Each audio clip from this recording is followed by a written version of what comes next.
j'aimerais ce matin, vous savez, pendant toute cette semaine, on a été dans une semaine de jeûne et prière et le passage principal de cette semaine, nous le connaissons tous maintenant puisqu'on l'a lu et relu durant toute la semaine, c'est Éphésiens 3 et des versets 14 jusqu'au verset 21. J'aimerais simplement clôturer ce matin et on a beaucoup partagé, donc ce matin, je ne vais pas tout faire le rappel de la semaine, sinon ça va allonger le message, mais j'aimerais qu'on puisse relire encore ce passage. Amen. C'est un passage tellement profond et il y a un verset sur lequel on va s'arrêter ce matin, on va méditer en profondeur sur ce verset et que le Seigneur nous bénisse abondamment. Éphésiens 3 et des versets 14 au verset 21. Éphésiens 3, verset 14 au verset 21.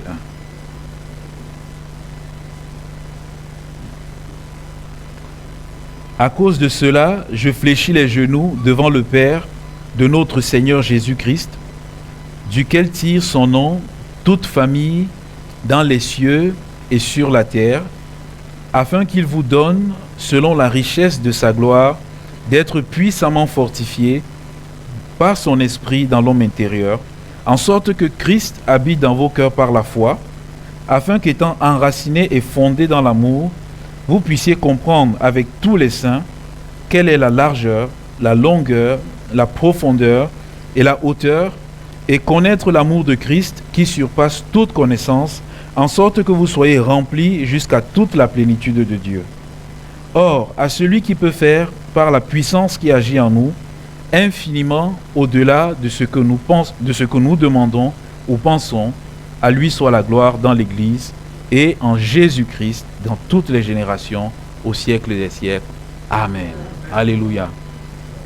Ce passage, comme je l'ai martelé cette semaine, c'est un passage où l'apôtre Paul, il prie. Et on voit, il dit à cause de cela, je fléchis les genoux devant Dieu le Père. Amen. Il fléchit les genoux et la génuflexion, c'est vraiment le symbole de la prière. Amen. Le symbole de la prière intense. Et l'apôtre Paul, qu'est-ce qu'il fait? Il prie en fait pour que les chrétiens d'Éphèse grandissent en maturité. Alléluia. Aille de progrès en progrès pour la seule et l'unique gloire du Seigneur. Et je disais durant toute la semaine aux bien-aimés, et je nous partage encore ce matin, qu'il est bon de prendre ces prières de l'apôtre Paul et de prier pour l'Église. Alléluia. Seigneur, on veut prier ces prières sur la vie de l'Église afin que l'Église continue de grandir en maturité. Parce que c'est ce à quoi le Seigneur nous appelle, d'aller de progrès en progrès. Amen. C'était son désir pour ces chrétiens, que les chrétiens puissent grandir malgré toutes les circonstances qui peuvent être là, favorables ou défavorables, qu'ils puissent aller de l'avant. Et dans sa prière, quand on lit, on voit une chose dans la prière de l'apôtre Paul. On est ici à la fin, on va s'arrêter sur le verset 20 où l'apôtre Paul dit « Or à celui qui peut faire par la puissance qui agit en vous, infiniment au-delà de ce que vous demandez et de ce que vous pensez. » Ici, Paul est en train de finir sa prière et il clôture sa prière avec la louange. Alléluia. Il a déjà demandé, il a déjà intercédé. Maintenant, quand il va clôturer, il clôture avec la louange. Mais quand on regarde bien la prière de l'apôtre Paul, Paul a commencé sa prière en parlant de Dieu. Paul clôture sa prière en parlant de Dieu. Alléluia. Paul, dans sa prière, il dit, Dieu, il est l'alpha et l'oméga. Alléluia. Il est le premier et le commencement, le début et la fin de toutes choses. Amen. Et je me dis, Seigneur, dans nos vies, on a besoin en permanence de réaliser que tu es l'alpha et l'oméga de toutes choses. Amen. Seigneur, quels que soient les besoins que nous allons t'apporter, tout ce qui sera fait, Seigneur, nous voulons savoir que tu es celui qui a le premier mot dans notre vie et tu es celui qui a le dernier mot dans notre vie. Alléluia. Quelle assurance, quelle confiance. L'apôtre Paul, quand il loue le Seigneur dans cette phrase, en fait, il est en train de dire aux Éphésiens ce que l'alpha et l'oméga peut faire dans la vie des Éphésiens. Alléluia. Il dit, j'ai prié pour vous. J'ai intercédé pour vous, mais je sais une chose. Aujourd'hui, je suis en prison. Et à cause de mon emprisonnement, vous êtes découragés. Où est-ce qu'on le trouve? Dans le verset 13, l'apôtre Paul dit aussi, je vous donne de ne pas perdre courage à cause de mes tribulations. Les Éphésiens étaient découragés. Mais l'apôtre Paul, lui, en prison, il est rempli de courage pour leur dire une chose. Je suis emprisonné, mais je sais que le Dieu à qui je m'adresse, c'est celui qui peut faire infiniment au-delà de ce que moi je vous ai demandé. Donc, j'ai élevé tous les sujets de prière. J'ai demandé à Dieu qu'il vous fortifie puissamment dans votre homme intérieur. Amen. Des fois, notre homme intérieur est faible comme à l'intérieur. Il est comme limité. Et pour les Éphésiens, il est comme découragé. Mais il dit, j'ai fait cette prière. J'ai demandé que vous compreniez l'amour. Il dit, mais Dieu, il va faire au-delà de ce que j'ai demandé. Alléluia. Il va même dépasser ma pensée. Peut-être que j'ai été limité dans ma pensée, mais Seigneur, le Seigneur va faire bien plus. Amen. Et le Seigneur nous encourage également ce matin et de nous dire, il est celui qui va répondre à nos attentes au-delà de ce que nous pensons. Amen. Et la question vraiment que je peux nous poser et que je me pose à moi-même, c'est est-ce que je m'attends toujours à ce que Dieu réponde au-delà de mes attentes? Est-ce que je m'attends toujours à ce que si je demande quelque chose, Dieu me donnera bien plus que ce que je lui ai demandé? Ou alors est-ce que dans ma pensée, je limite le Seigneur à ce que j'ai demandé? Ou alors dans ma pensée, je me cantonne à mes demandes, à mes expériences, à moi, mes expériences? Vous savez, bien aimé, des fois quand on est dans la prière, on peut prier le Seigneur et notre prière est plus ou moins calibrée par les expériences qu'on a déjà faites dans notre vie. La preuve, c'est que, un exemple, c'est que le Seigneur n'a jamais fait quelque chose. Alors quand on prie au Seigneur, on dit oui Seigneur, tu vas faire, mais comme tu l'as fait hier. Mais le Seigneur ne veut pas faire comme il a fait hier, parce qu'il a quelque chose demain. Alléluia. Et de dire Seigneur, non pas comme tu as fait hier, mais comme toi tu désires faire aujourd'hui ou demain. Alléluia. Seigneur, bien plus au-delà de ce que je pense. Et je veux dire Seigneur, aide-moi à ne pas te limiter. Je me suis dit, cette pensée, l'apôtre Paul, quand il prie, il a les regards sur celui qui peut faire infiniment au-delà. C'est cela qui va mettre dans son cœur la ferveur et l'espérance. Bien-aimé, je l'ai martelé toute la semaine, Paul est en prison, et les prisons du temps de l'apôtre Paul ne sont pas les prisons que nous avons aujourd'hui. Ce sont des prisons où il n'y avait pas le chauffage, bien-aimé. Quand il y avait les mauvaises conditions, les mauvais temps, il caillait à l'intérieur. Il avait le rhume, toutes ces choses-là à l'intérieur. Mais Paul arrive quand même à trouver la force pour encourager ceux qui ne sont pas emprisonnés. Alléluia.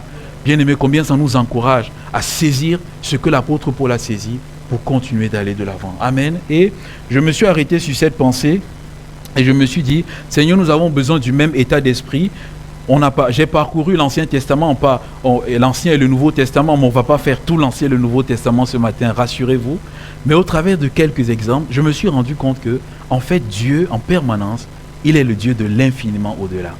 Et j'ai simplement intitulé le thème de la prédication ce matin, infiniment au-delà. Alléluia. Et quand on va dans la version originale de ces deux mots, ça veut dire infiniment, infiniment. Dans la version originale, c'est ce que ça veut dire. Infiniment, infiniment. Alléluia. Donc ça veut dire que Dieu fait des choses de façon incommensurable. Alléluia. Qu'on ne peut même pas voir la limite, que nos pensées ne peuvent même pas imaginer et comprendre. Alléluia. Seigneur, tu es le Dieu de l'infiniment, infiniment. Et Seigneur, ce matin, on va s'arrêter en partageant, en balayant l'Ancien Testament, on veut s'arrêter sur un homme, le Père de la foi. Ce que Dieu a fait dans la vie d'Abraham. Dieu a été pour Abraham le Dieu de l'infiniment au-delà. Abraham, il était avancé en âge. On connaît l'histoire d'Abraham. Il ne pouvait plus avoir d'enfants. Et là, le Seigneur a montré à Abraham que je suis le Dieu qui peut faire au-delà de ton expérience humaine, au-delà de la science, au-delà de tes réflexions, au-delà de tes pensées.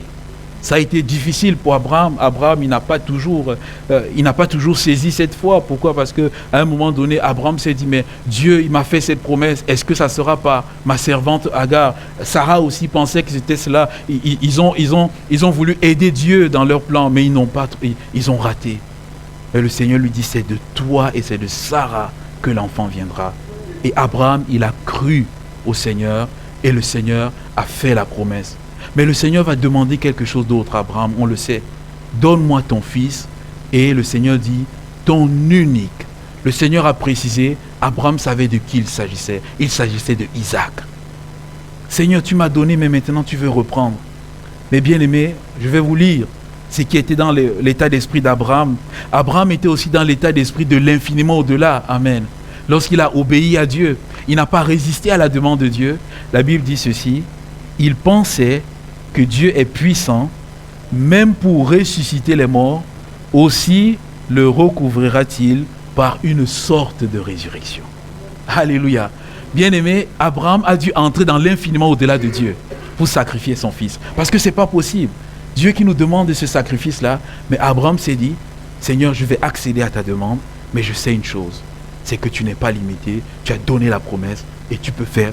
La Bible dit, par une sorte de résurrection. Il ne savait pas quelle résurrection, amen. Il était limité dans ses pensées, il ne savait pas comment le Seigneur allait faire, mais il dit, Seigneur, par une sorte de résurrection. Alléluia.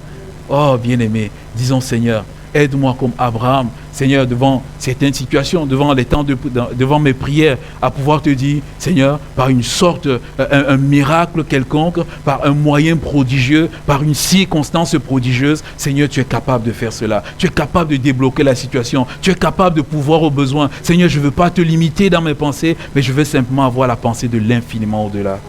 Bien-aimé, ce matin, je veux rappeler cette pensée plusieurs fois, infiniment au-delà. Peut-être vous allez être fatigué, mais si à la sortie de ces moments, ça soit gravé dans votre cœur, Dieu soit béni. Alléluia. Abraham, il a traversé, mais la Bible nous parle aussi du peuple d'Israël. Alléluia. Le peuple d'Israël, à 2 reprises, a vécu l'infiniment au-delà. Premièrement, devant la mer Rouge, deuxièmement, devant le Jourdain. Le Seigneur dit au peuple, vous allez aller m'adorer dans le désert. Mais Seigneur, il y a la mer Rouge devant nous. Comment est-ce qu'on peut faire? On ne va pas traverser à la nage. Il y a les enfants qui sont là. Peut-être qu'il y a encore les nouveau-nés qui sont là. Seigneur, on ne va pas traverser à la nage. Comment est-ce qu'on va faire? Dieu a simplement dit à Moïse, tu étendras le bâton. Depuis quand est-ce qu'on étend un bâton et ça ouvre l'eau? En tout cas, si on va sur le Rhône, on étend un bâton, ça ne va pas ouvrir le Rhône. Mais Moïse, il a eu la foi dans son Dieu. Que Dieu, il est celui qui peut faire au-delà de ce qu'il voit. Au-delà de la science. Rappelons-nous, bien-aimés, que la Bible dit de Moïse, que Moïse avait été instruit dans toute la sagesse égyptienne. Et à ce moment-là, la sagesse égyptienne était la plus élevée. Autrement dit, niveau scientifique, ils étaient les plus calés. Mais Moïse ne s'est pas laissé brider par son intelligence, par sa formation. Il a saisi la parole de Dieu. Il a simplement étendu le bâton et Dieu l'a amené dans l'infiniment au-delà. Bien-aimés, 2 fois dans notre vie, le Seigneur va nous demander d'aller au-delà de notre science, de notre éducation, de toutes nos expériences pour entrer dans l'infiniment au-delà. Alléluia. Et ça requiert pour nous, bien-aimés, la foi. 2 fois, nous n'entrons pas dans l'infiniment au-delà parce qu'il n'y a pas la foi. Ou alors parce que la foi n'est pas forte. Ou alors parce qu'on doute. Ou alors parce qu'on craint le Seigneur. Mais si on dit simplement, Seigneur, sur ta parole, je vais aller, le Seigneur va nous introduire dans cela. Deuxièmement, le Seigneur a fait pour le Jourdain, bien-aimé. Et moi, j'aime toujours cette parole du Jourdain. Et vraiment, dans Josué, ça a été martelé. Ça a été martelé dans le Jourdain la seconde fois. La Bible dit la seconde fois, le Dieu a dit au peuple, ils entreront au Jourdain. Le peuple a campé devant le Jourdain pendant 3 jours. Le temps de se sanctifier, de se purifier. Et tant que le peuple était dans ce campement, le Jourdain ne s'est pas ouvert, bien-aimé.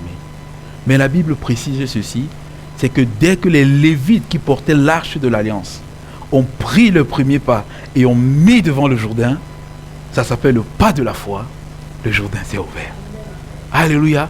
Bien-aimés, 2 fois dans nos vies, quand Dieu va vouloir opérer des changements, il va vouloir opérer des miracles, il va nous demander de faire le pas de la foi. 2 fois, j'ai envie de voir certaines choses, mais ça ne se produit pas. Le Seigneur dit, fais le pas de la foi. Alléluia. Fais le pas de la foi et c'est là que je veux ouvrir. 2 fois, nous, on veut voir l'action de Dieu avant d'avoir la foi. Mais le Seigneur dit, c'est l'inverse. Alléluia. Et quand ils ont posé le pied, le Jourdain s'est ouvert. Et je dis, et comme j'ai souvent coutume de dire, c'est comme l'aquarium. Aquarium à gauche, à droite. Aquarium à gauche. Alléluia. On ne sait pas s'il y a un petit poisson qui venait cogner comme cela et le peuple était là. Mais Seigneur, on sait simplement que la Bible déclare que le fleuve s'est ouvert comme le mur. Alléluia. Bien-aimé, on a besoin de faire le pas de la foi pour entrer dans l'infiniment au-delà. Et un autre événement, celui-ci il est un peu moins connu. Je l'ai retenu parce que moi-même je l'ai découvert. Il s'agit du roi Amasia. Le roi Amasia, c'est un roi de Juda. Et ce roi, c'est un roi qui a aimé Dieu de tout son cœur. Il a fait ce que Dieu voulait. Quand il s'est fortifié, il a eu la pensée d'aller s'allier avec Israël. Or, Dieu avait rejeté le royaume d'Israël. Vous savez que du temps de Roboam, le royaume de Salomon s'est séparé en 2. Il y avait Juda d'un côté et les 10 autres tribus de l'autre côté. Alors, le roi Amasia, qu'est-ce qu'il a fait? Il a pris 100 talents d'argent et il est allé se prendre une armée vers Israël. Il est allé se prendre, voyez-vous, 100 000 vaillants hommes, afin de fortifier son armée. S'il y a un ennemi qui arrive, il pourra se défendre. Et voilà l'homme de Dieu qui vient le voir. Et l'homme de Dieu dit au roi, qu'une armée d'Israël ne marche point avec toi, car l'Éternel n'est pas avec Israël, avec tous ses fils d'Éphraïm. Si tu vas avec eux, quand même tu ferais au combat des actes de vaillance, Dieu te fera tomber devant l'ennemi, car Dieu a le pouvoir d'aider et de faire tomber. Amasia dit à l'homme de Dieu, et comment agir à l'égard des 100 talents que j'ai donnés à la troupe d'Israël? L'homme de Dieu dit simplement, l'Éternel peut te donner bien plus que cela. Alléluia. Amasia se rend compte qu'il a fait une erreur. Il a fait une mauvaise alliance. Il a donné de l'argent et il se dit, maintenant que j'ai donné l'argent, je vais très certainement renvoyer ces hommes. Mais 100 talents d'or, c'est beaucoup. 100 talents d'argent, c'est beaucoup. J'ai perdu cet argent. J'ai fait une erreur. Je suis dans une attitude de repentance. Comment est-ce que je vais retrouver cet argent? Le Seigneur dit, l'homme de Dieu dit, l'Éternel peut te donner bien plus que les 100 talents. Ce qui a été important pour le Seigneur, c'est que tu réalises ton erreur et que tu reviennes à lui. Et je me suis dit, bien-aimé, deux fois, on peut faire des erreurs dans la vie. Dans la marche avec le Seigneur, de on peut faire les erreurs. On peut faire des mauvais choix. On peut faire des mauvais choix qui nous coûtent. Et lorsqu'on se rend compte de ce mauvais choix, on dit, Seigneur, j'ai fait un mauvais choix, ça me coûte, voilà, j'ai perdu. Et là, le Seigneur dit, si tu te répands, si tu reviens, je suis capable de te donner bien plus. Alléluia. N'a-t-il pas dit à son peuple d'Israël, je te redonnerai les années qu'ont dévoré le djellég, le gazam et le asile. Alléluia. C'est le Dieu qui est capable de redonner les années qu'on a perdues. Alléluia. Et je vais simplement dire, je ne veux pas te bloquer, Seigneur. Je veux croire que tu peux faire au-delà, Seigneur, de ce que je désire. Je pense également à un autre homme qu'on affectionne beaucoup, Salomon. Dieu a demandé à Salomon, demande-moi tout ce que je veux et je te donnerai. Salomon a dit au Seigneur, Seigneur, simplement donne-moi un cœur intelligent, que je puisse juger ton peuple. Alléluia. Salomon n'a pas demandé beaucoup de choses. Il a simplement demandé le principal. Il a comme cherché le royaume des cieux par-dessus toute autre chose. Il a cherché à bénir le peuple de Dieu. Quand la reine de Séba est venue voir Salomon, elle a dit à Salomon, Salomon, tu es béni parce que Dieu aime ce peuple. C'est parce que Dieu aime ce peuple qui t'a donné cette sagesse et qui t'a donné toutes ces richesses. Il ne t'a pas donné cela parce qu'il t'aime à toi, parce qu'il a égard à ta personne principalement, mais c'est parce qu'il aime le peuple. Il a déjà en vue le royaume. C'est pour ça qu'il a donné cela. Et lorsque Salomon a demandé la sagesse, Dieu lui dit cette parole magnifique et il dit simplement, je te donnerai en outre, c'est-à-dire en plus de la sagesse, je te donnerai ce que tu n'as pas demandé. Des richesses, de la gloire, de telle sorte qu'il n'y aura pendant toute ta vie aucun roi qui soit ton pareil. Infiniment au-delà. Alléluia. Et je veux dire, Seigneur, donne-moi d'avoir le cœur, ton cœur. Donne-moi de rechercher premièrement le royaume des cieux et je sais que tu me donneras toutes choses par-dessus tout. Alléluia. Ça, c'est l'Ancien Testament. On voit le Seigneur dans cette dimension. Mais dans le Nouveau Testament, bien-aimé, le Seigneur nous parle aussi de ce qu'il est un Dieu de l'infiniment au-delà. Je réfléchissais et je me dis, Seigneur, la venue de Jésus-Christ. Ne voyez-vous pas que la venue de Jésus-Christ est l'infiniment au-delà? Aujourd'hui encore, ça pose débat, ça pose question. Comment un Dieu si grand a pu descendre, s'incarner en homme? Comment une femme, une vierge, qui n'a pas connu d'homme, mais arrive à enfanter? Ça dépasse la science. Mais Marie a dit au Seigneur, à l'ange, mais comment cela se fera-t-il? L'ange lui a simplement dit, le Saint-Esprit viendra sur toi, la puissance du Très-Haut te recouvrira, et l'enfant qui sera dans ton sein sera appelé Fils du Très-Haut. Bien-aimé, pour résoudre la question du péché sur la terre, Dieu est allé dans l'infiniment au-delà. Dieu a donné Jésus-Christ, par qui, bien-aimé, on va être sauvé, pardonné, avoir l'espérance de la vie éternelle. Bien-aimé, si on veut saisir cette réalité par notre intelligence, on va être bloqué. Mais si on prend notre foi et on met dans cette réalité, on aura la révélation. Alléluia. C'est la raison pour laquelle certaines personnes achoppent sur le mystère de l'incarnation de Christ parce qu'on veut saisir par l'intelligence. Mais quand on le fait par la foi, bien-aimé, on a la vie transformée. Il y a une illustration que j'ai écoutée un jour concernant la Trinité aussi, un concept difficile à comprendre. Qui peut comprendre Dieu 3 en 1? On a essayé de dire l'eau, la glace, la vapeur, mais même jusqu'à là, l'œuf, on a essayé tous les concepts, c'était difficile. Et voilà, c'est en Angleterre, c'est une petite fille qui chaque temps, elle demande à son papy, viens à l'église avec moi. Et le papy lui dit non, il rejette, il parle de la Trinité, comment est-ce qu'on peut adorer un Dieu 3 en 1? Chaque fois, elle demande à son papy et son papy résiste. Et le Seigneur a donné une belle image à cette petite fille. Le Seigneur a simplement dit, a mis sur le cœur de cette petite fille l'image suivante. Elle rentre et voit son papy. Elle dit, papy, j'ai une question à te poser. La vache, oui. Elle mange de l'herbe verte, oui. Elle a le sang rouge, oui. Mais pourquoi son lait est blanc? Quelqu'un a la réponse ce matin? Elle mange l'herbe verte. Elle a le sang rouge. Mais pourquoi son sein est blanc? Son lait est blanc. Le papy a dit, moi je ne peux pas comprendre. La petite fille sans se démonter a dit, papy, de même Dieu, tu ne peux pas comprendre. Il faut simplement croire. Tu crois que le lait est blanc, tu bois le lait, tu bois, ça te fait du bien. Dieu, il faut croire il faut croire que Dieu est bon, mets ta foi en lui et il va te faire du bien également. Alléluia. Bien-aimé, c'est vrai ou c'est pas vrai? Il y a tellement de choses qu'on prend par la foi. Mais quand il s'agit de Dieu, on veut notre intelligence. Oh Seigneur, je vais aller dans l'infiniment au-delà et je vais entrer dans tes grâces. Alléluia. Le Seigneur Jésus nous a montré la multiplication des pains. On lui a amené 2 pains et 5 pains et 2 poissons. Et Jésus, qu'est-ce qu'il a fait? Infiniment au-delà. Toute cette foule qu'il était là. Philippe, il dit, mais Seigneur, même quand on aurait travaillé toute une année, 200 deniers, on ne pourrait pas. André lui dit, mais Seigneur, qu'est-ce que ce peut? Mais le Seigneur a fait infiniment au-delà de ce qu'il pouvait imaginer. Alléluia. Bien-aimés, entrons dans l'infiniment au-delà de Dieu. Et comment est-ce que Dieu fait cela dans nos vies? Et le Seigneur dit, par la puissance qui agit en vous. Alléluia. Dieu travaille dans notre vie. Par qui? Par le Saint-Esprit qui est dans nous. Pour le croyant bien-aimé, né de nouveau, régénéré, le Saint-Esprit est venu habiter en lui. Et qu'est-ce que le Saint-Esprit fait? Le Saint-Esprit travaille.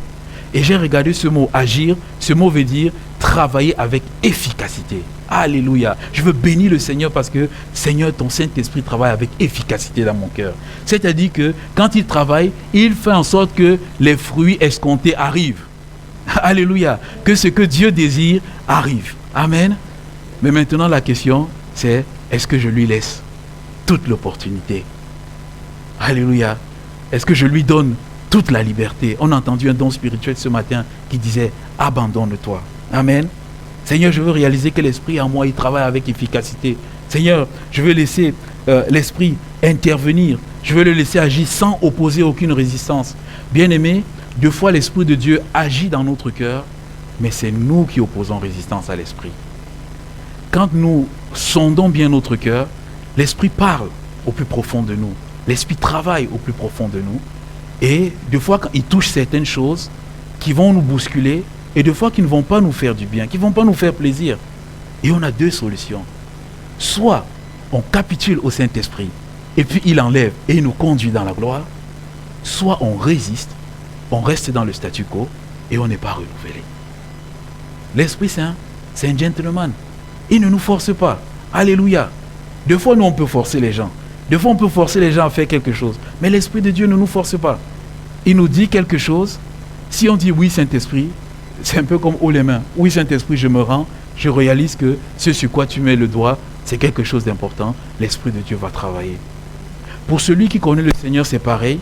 Mais pour celui qui ne connaît pas le Seigneur, Dieu agit également puissamment par le Saint-Esprit. Comment? Parce que la Bible nous dit que l'Esprit de Dieu nous convainc de péché, de justice et de jugement.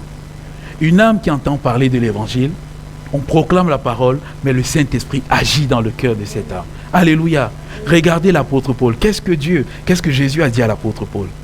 Paul était rempli de haine. Paul était rempli de fureur contre les chrétiens.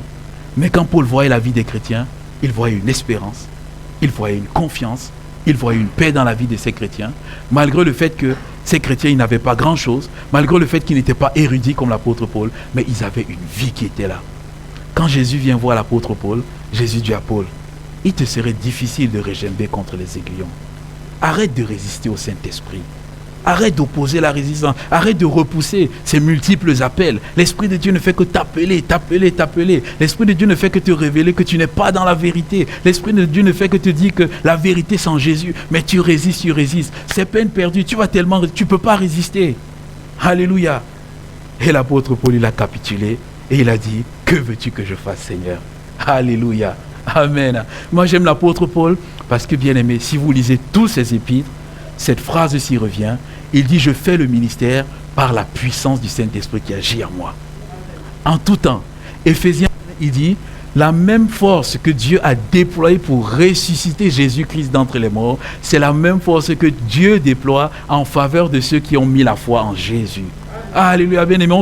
Est-ce qu'on réalise vraiment cette richesse? C'est-à-dire le corps mort de Jésus dans la tombe. Dieu a envoyé la puissance du Saint-Esprit et ce corps a repris la vie. Il dit c'est la même puissance que Dieu déploie dans notre vie afin que dans notre vie, il puisse avoir la vie de Dieu.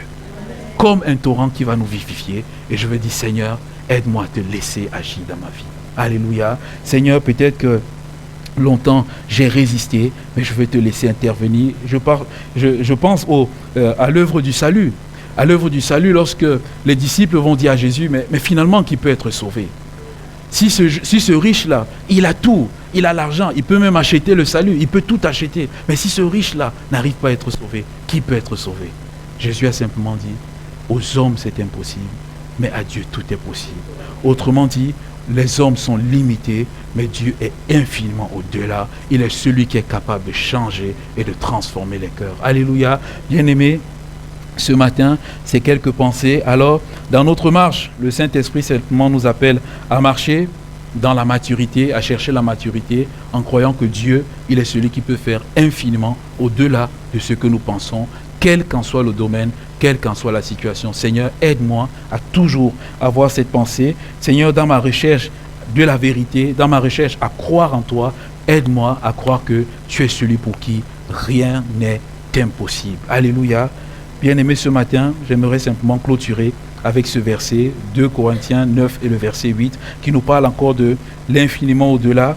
Et c'est une pensée réconfortante, réjouissante, parce que le Seigneur nous montre qu'il est celui qui peut nous combler au-delà de toute mesure. Il dit ceci, et Dieu peut vous combler de toutes sortes de grâces, afin que possédant toujours en toutes choses de quoi satisfaire à tous vos besoins, vous ayez encore en abondance pour toutes bonnes œuvres. Alléluia. Bien-aimé, il dit, il peut vous combler de tous les besoins, de telle sorte que le verset qui précède, c'est de donner l'offrande. De telle sorte que, même en donnant l'offrande, même en faisant des offrandes, vous ayez encore ce qu'il faut pour pouvoir vivre. Alléluia. N'est-il pas merveilleux ce Dieu-là? N'est-il pas bon ce Dieu-là qui nous donne en abondance au-delà de ce que nous espérons, au-delà de ce que nous pensons? Seigneur, fais-le dans notre vie. Amen. Seigneur, aide-moi à ne pas te limiter. Aide-moi à ne pas résister à l'action de l'Esprit. Aide-moi à laisser l'Esprit agir dans ma vie et m'amener là où tu veux m'amener. Amen. Ah, bien-aimé, moi-même, à l'idée de travailler ce message, ça m'a aussi encouragé. Alléluia. Et simplement, je vous propose, courbons nos fronts. Au terme de ces moments de jeûne et prière, bénissons le Seigneur. Alléluia. Élevons-le de dire, Seigneur, tu es celui qui nous accorde tes grâces, tes richesses, bénis de toutes sortes de bénédictions dans les lieux spirituels. Alors, Seigneur, donne-nous de marcher dans l'infiniment au-delà. Seigneur, peut-être que s'il y a eu des choses qui m'ont bloqué dans mes pensées, tout, Seigneur, viens m'aider à ce que tout cela soit ôté et que dans mon cœur, j'ai simplement cette pensée, il n'y a rien qui soit trop compliqué pour toi. Alléluia. Amen. Prions le Seigneur, courbons nos fronts et...